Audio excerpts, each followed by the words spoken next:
I like how it gives me that 3, 2, 1 countdown. You're live. What's up, happy people hikers? Mike R. back here with another part of our video series. I get to redo a pointless list today that I love redoing. I've done this article once on another site, once on my own website, hashtag 59, and now I'm doing it today in this video. My 10 favorite U.S. national parks.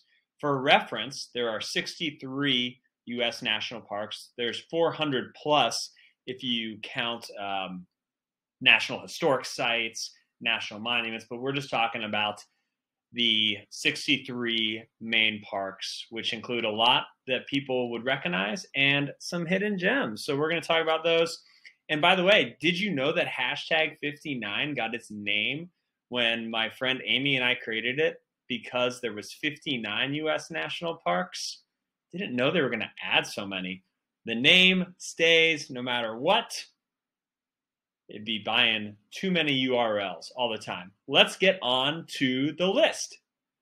You would not want to know how many different times I've changed or updated this list, but experiences happen. My process in which what I like about a park has evolved since I was younger. Before, I just looked at it as like, how many hikes have I done in the park?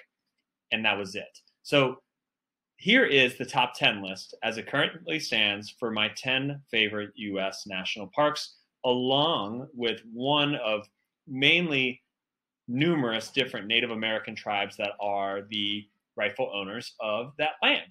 So number 10, Yosemite with the Ahwahnee land.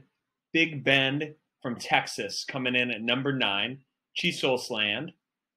Olympic National Park in Washington State, Quinault land. Number 7, Yellowstone National Park, running into Montana, Idaho, and Wyoming, Crow land. Number 6, Joshua Tree. You knew I was going to put that on there if you saw my last video about the town of Joshua Tree, Mojave land. Number 5, Zion in Utah, the Virgin Anasazi land. Number 4, Death Valley, Timbisha Shoshone land. Number 3, Isle Royale. I looked this pronunciation up. Ojibwe land. It's coming off the tongue a little. No disrespect meant there, but I did have a speech therapist when I was a child, and certain plurals and syllables come off the tongue not as easy for me, but you can see the list of the land there. That is in northern upper Michigan on Lake Superior. Number 2, Rocky Mountain National Park, the Ute land. And number 1, photo here of myself, my wife, and our great friend Kim at it, Grand Canyon, the Havasupai land. So that is the list as it currently stands. Look up some of those parks.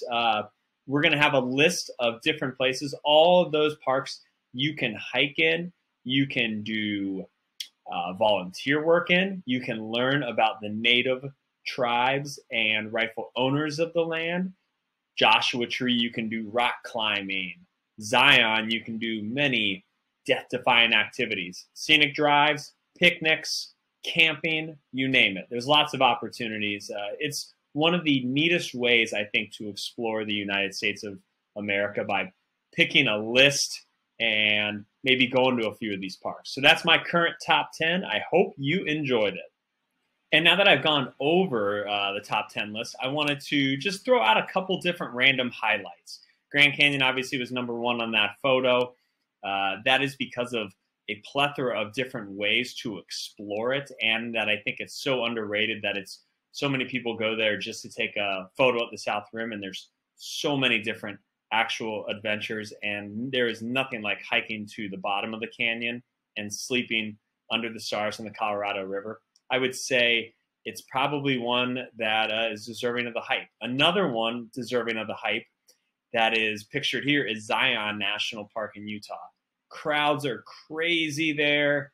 Really pick the right time of year, or just be a patient yogi in the big lines. But some things are worth the hype, and I love Zion. Angel's Landing, Observation Point, and the Narrows are 3 of the most unique hikes in the United States. In fact, I'd put them all in my top 10 day hikes, and they all are in this park. Throw in a higher elevation, separate side to it, and the beautiful, charming town of Springdale. Zion is worth the hype, my friends. Now, what's the craziest thing I think I've ever done in one of these parks that's on this top 10 list? Well, rim to rim hike in Grand Canyon in one day is definitely an honorable mention. Hiking the Narrows in Zion in the winter in a dry suit with my wife is definitely an honorable mention. Hiking with Tommy Caldwell's dad up in a blizzard in the snowiest spring in Rocky Mountain National Park gets a nod, but probably scaling Half Dome. When I look back at these photos from that day when I went up Half Dome in Yosemite National Park, I really can't believe I did that. Folks, if you have not been to Yosemite, it is a dream come true. If you're a adrenaline-seeking junkie and you can get a permit to go up Half Dome, and obviously can't be scared of heights, friends, or if you can, you gotta be okay with facing your fears. I would put Half Dome as probably the silliest, craziest, adventurous thing I've done in these 10 national parks. And I've done a slew of crazy, silly, stupid adventures in these parks.